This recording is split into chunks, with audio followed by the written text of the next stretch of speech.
Wanted to talk in this video about applying to residency, but specifically once you have the interview. Just some quick residency interview tips. I know interviews are coming like about this time, they're starting to flood in. And I remember that when I was on the interview season, I would think about okay, what should I know in a residency interview?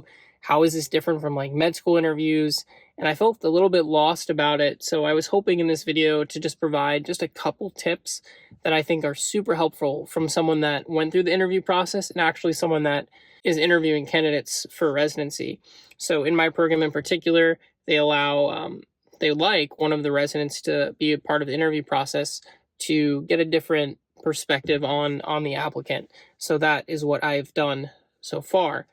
I've learned a lot from it, and it's funny to be on both sides of the interviewing spectrum, I guess, and see stuff that I thought would be important, which I don't really think is important now. So I've learned a lot. So the number one tip, which I think everyone will tell you and you'll hear on everything, is the be yourself idea.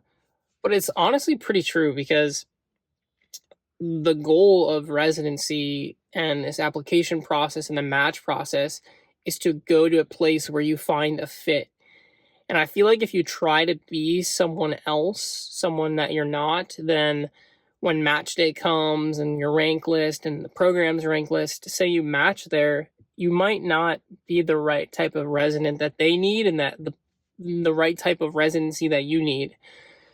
So personally, I think that's the ultimate tip. And if you don't mesh with the program, it's totally okay, right? This is the whole process. And if they don't mesh with you, that's fine. You don't want to go there anyway if it's not going to be a place where you're going to grow and where they're going to help you. So number one tip is to be yourself throughout it. So the application itself and in the interview, no matter who's interviewing you, just be yourself and be professional. That's most important. The number two tip, which is something I'm kind of learning now as an interviewer, is if there's a program that can't provide, doesn't have that, niche that you like, I wouldn't really try to sell that's your interest. So what do I mean by that? Let me give you an example. So say you're really interested in, let's go with neuroendovascular, right? Which is pretty niche, and you need a very good comprehensive stroke center for that. So say you're really into that and you're applying to a neurology residency, you have an interview there, and you get an interview, and then throughout your whole interview, you're just basically talking about how you want to do neuroendovascular, and the program itself knows that they don't have that opportunity for you. So there's no way that you would end up matching there.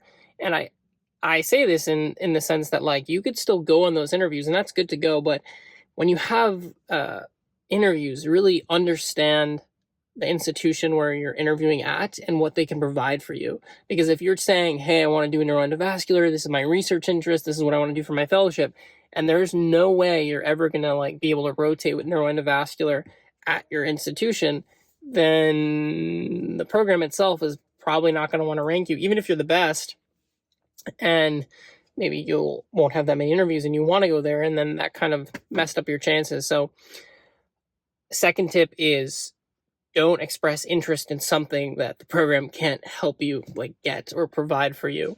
This goes for not only neurology, right? This is for everything, right? So if you want to really do GI and you're I need to do GI, and you go to an IM program that does not provide you any resources for GI, then talking about wanting to do GI the whole interview, they might not want to rank you because they can't provide it for you. So why would they want to give a spot and then have you not accomplish your dream? So it doesn't really make sense to do that. So I would say that's the second major tip. The third tip about how to do well on your interviews is, this is a key thing, but make sure your setup is good, make sure you have good Wi-Fi, make sure you have good lighting.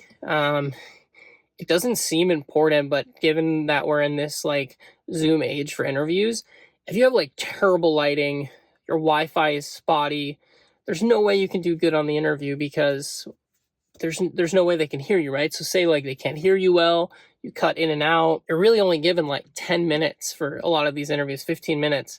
So if you lose a few minutes, like that's a big chunk. For me personally, as like an interviewer, it's stressful when I like can't hear the applicant because I want to know more about them, and I want to know just about their application questions I had. So if you're cutting down the time because of faulty Wi-Fi, any technological issues, like just make sure ahead of time you have that all squared away. And last thing, which everyone says this too, but it's so true, like reading applications, the hobby section is like super important, because when you're like scrolling through an application, hobbies like honestly really distinguish people, and they give you like something fun to talk to about, something lighthearted. I don't know how it is for like every residency, neurology in particular, the interviews are pretty lighthearted. So be honest in your hobby section, like say what your hobbies are, and be happy and willing to talk about them. And the last residency interview tip is anything you put in your application, be sure you can explain, right? So if you put some research from like 6 years ago, the person reading your application might really love that research, right? So they might be like, explain it, talk about it. So anything, literally anything that you put in that application, make sure you can explain who your mentor was, the reason for the project, whether this be projects, whether this be clubs, whether this be like the languages that you can speak. So if you say you're like proficient in Spanish, and then you have someone that's going to start speaking to you in Spanish, you better be prepared to speak in Spanish.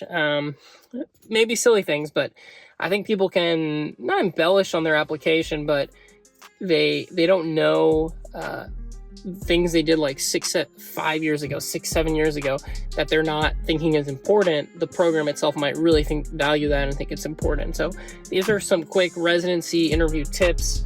I hope these help you on this process. Best of luck in the match, everyone, and please like and subscribe. I really appreciate every single one of you, and anyone that reaches out. Love to hear from you guys. All right, so I'll see you in the next video.